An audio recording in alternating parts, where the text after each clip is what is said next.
73ನೇ ಸ್ವಾತಂತ್ರ್ಯೋತ್ಸವವನ್ನು ಎಲ್ಲೆಡೆ ಆಚರಣೆ ಮಾಡಲಾಯಿತು.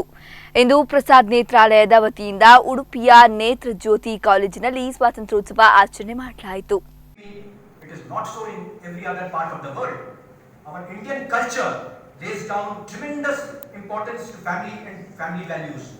In many developed countries, boys and girls of your age would be out of their parents' care and would be fending for themselves. Civilizations that we know have existed.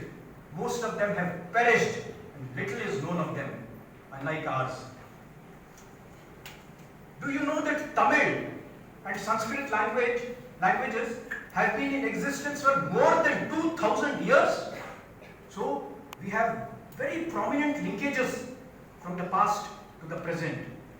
But the most important reason why I say that we should be extremely proud of our country is that in 30 years, that is, say about 2050, when most of you would be well settled and would have reached the top in your professions, when you would be the decision makers in society, maybe some of you would be heading huge hospitals or healthcare facilities or other businesses, flourishing businesses, or be important leaders at the helms of state or national affairs.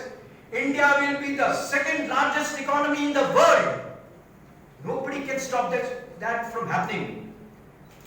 Whichever may be the government, whoever may be the prime minister of the country at that time or during this few years, nothing can stop India from getting there. There is no doubt about it. We will be the second only to China. But China, as you all know, is an authoritarian regime and will continue to be like that for God knows how many years. We would be the top democracy in the world. So all that you have to do is commit yourself to hard work, and there is no doubt that you will get ample returns in this